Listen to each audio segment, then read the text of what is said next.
कुलेंद्रावन बिहारी लाल की जय। माता महालक्ष्मी की जय। कार्तिक मातम की जय। श्री सूची महाराज कहते हैं कि ऋषिवरों, देवऋषि नारद जी ने राजा पृथु से कहा कि हे राजन, दीपोत्सव के दिन जो व्यक्ति कार्तिक कृष्ण पक्ष की अमावस्या तिथि को घर में दीपदान करता है उस पर माता महालक्ष्मी की कृपा दृष्टि प्राप्त होती है। सत्सर्मा ब्राह्मण ने भी माता महालक्ष्मी की आराधना करी थी और माता महालक्ष्मी की आराधना करके वैकुंठ को प्राप्त किया था। माता महालक्ष्मी की कृपा से सत्सर्मा को धन वैभव की प्राप्ति हुई। देवर्षि नारद जी की वचन सुनकर के राजा पृथु ने पूछा, भगवान, ये सत्सर्मा ब्राह्मण कौन था? सत्सर्मा पर माता लक्ष्मी की कृपा दृष्टि कैसे हुई? नारद जी कहते हैं, सूरसाल नामक देश में सत्सर्मा नाम का एक बुद्धिमान ब्राह्मण रहता था। वो धर्म हेतु किए जाने वाले कर्म के लिए धन प्राप्ति की कामना को लेकर के हमेशा चिंता लगी रहती थी। सोचा करता था कि यदि मेरे पास में धन हो तो मैं भी धर्म करता हुआ सदा सुखी रहूं, स्त्री पुत्रों को अलंकृत करके घर को भी सुंदर बनाऊं। इस प्रकार की कामना लेकर के धन प्राप्ति के लिए सत्सर्मा ब्राह्मण भगवान श्री नारायण की पूजा आरंभ करी। इस प्रकार विष्णु की पूजा करते हुए उसके पास थोड़ा बहुत धन जो भी आता वो उसी पूजा पाठ में खर्च कर देता था। संचित हो नहीं पाता था, उदास तथा दुखी रहने लगा। उसने धन प्राप्ति के लिए बड़ा परिश्रम किया। एक समय उसने किसी ज्ञानी विद्वान ब्राह्मण से पूछा कि धन प्राप्ति के लिए मुझे क्या करना चाहिए। उसने कहा, ब्राह्मण, तुम नारायण की नहीं भगवान शिव जी की आराधना करो। श्री विष्णु तो रोगी को पित्त के समान है। धन की इच्छा रखने वालों को विष्णु की पूजा नहीं करनी चाहिए। हे ब्राह्मण, भगवान विष्णु तो केवल कामना रहित भजनानंदी बैरागी जो वैष्णव पद चाहते मुक्ति चाहते उनके द्वारा पूजे जाते हैं। ये सुनकर कि वो ब्राह्मण यमुना के तट पर गया, वहां स्थान पर शिवलिंग स्थापित करके प्रतिदिन उनकी पूजा करने लगा। एक वर्ष पश्चात शिव जी ब्राह्मण का रूप धारण करके उसके पास आए। प्रेम पूर्वक सत्सर्मा को लक्ष्मी प्राप्ति का उपाय बताते हुए बोले, तुम अपने राजा के पास जाकर के ये वचन मांगो कि दीपावली की रात्रि कोई भी नगर में दीपक नहीं जलावे, मुझे छोड़कर के घर में कोई दीपक न जलावे। ये सुनकर के ब्राह्मण सत्सर्मा ने शिव जी की आज्ञा से अपने राज्य के राजा से जाके कहा, राजन, आप मुझे वचन दें, मैं आपसे चाहता हूं कि राज्य में कोई भी कार्तिक अमावस्या दिन दीपक ना जलावे, केवल मेरे घर में दीपक जलेगा। राजा ने ढिढोरा पिटवा दिया। सत्सर्मा ने अपने वचन के हिसाब से स्वयं अपने घर में दीपमाला करी और प्रसन्नता पूर्वक रात्रि में माता महालक्ष्मी की प्रतीक्षा करने लगा। आज रात्रि के समय पर माता महालक्ष्मी संसार में विचरण करने के लिए आई। उन्होंने सर्वत्र अंधेरा ही अंधेरा देखा। दीपकों के प्रसाद से सुशोभित ब्राह्मण के घर के अंदर जा पहुंची। वह अपने हाथ में लीला कमल धारण की हुए थी। मन में प्रसन्न होकर मुस्कुराती हुई मनुष्य जैसी स्त्री का रूप धारण करके ब्राह्मण के घर में प्रवेश करने लगी। उस समय ब्राह्मण सत्सर्मा ने उसे रोक दिया और कहा कि हे देवी, आप मेरे घर के अंदर प्रवेश नहीं कर सकती, क्योंकि तुम्हारे पति बड़े कठोर हैं और तुम्हारे अंदर भी दोष है। वो पहले भी किसी पर प्रसन्न नहीं हुए। तुम भी अति चंचला हो। संसार में दोनों तुम पति पत्नी दोषी हो। अरे तुम मेरे यहाँ पर मत आओ, किसी और के घर जाओ।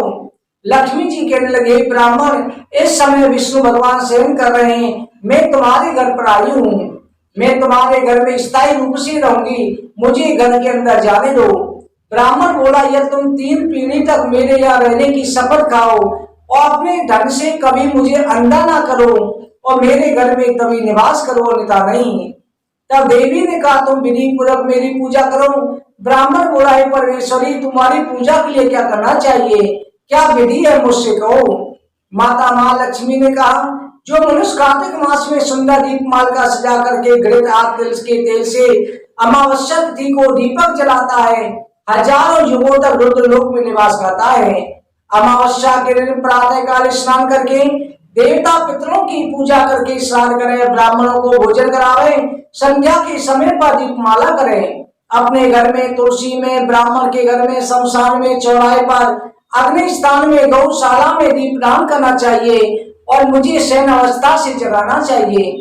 जिस प्रकार पतिव्रता स्त्री नित्य ब्रह्म मुहूर्त में अपने पति से पहले उठ जाती है, उसी प्रकार मैं भी विष्णु भगवान के जागने से 12 दिन पहले जाग जाती हूँ।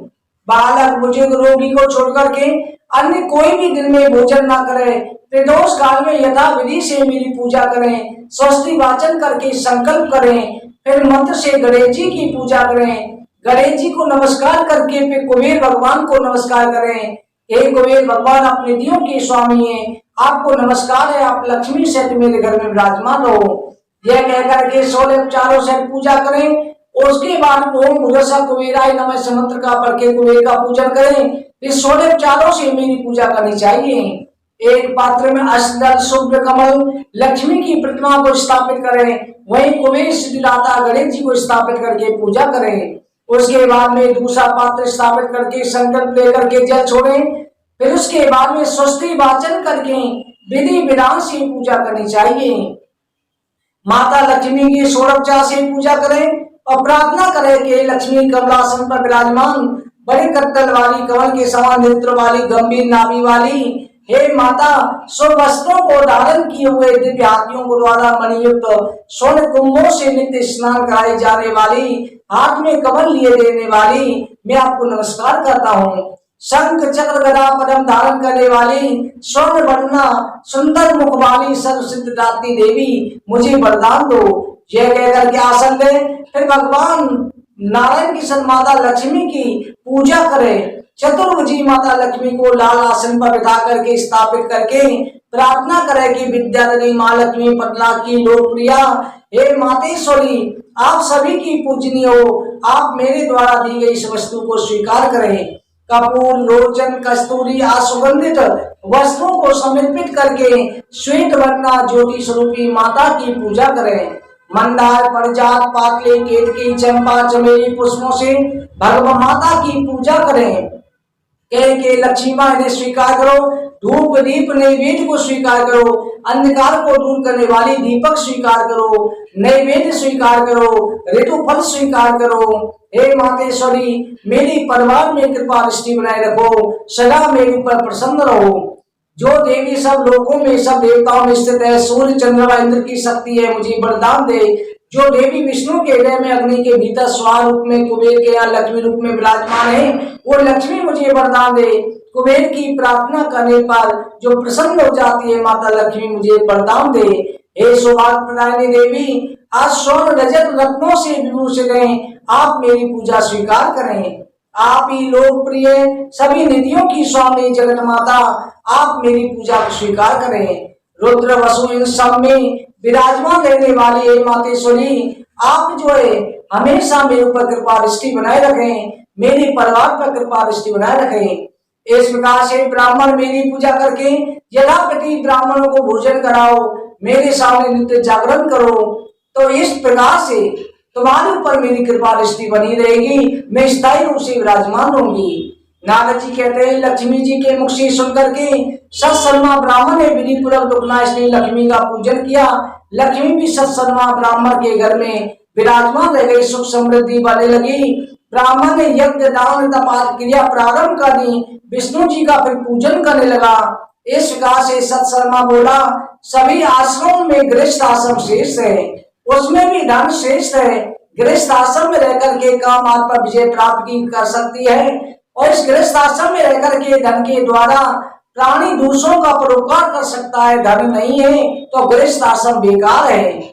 सार, अतिथि सेवा, यज्ञ दान व्रत सब में धन की आवश्यकता है।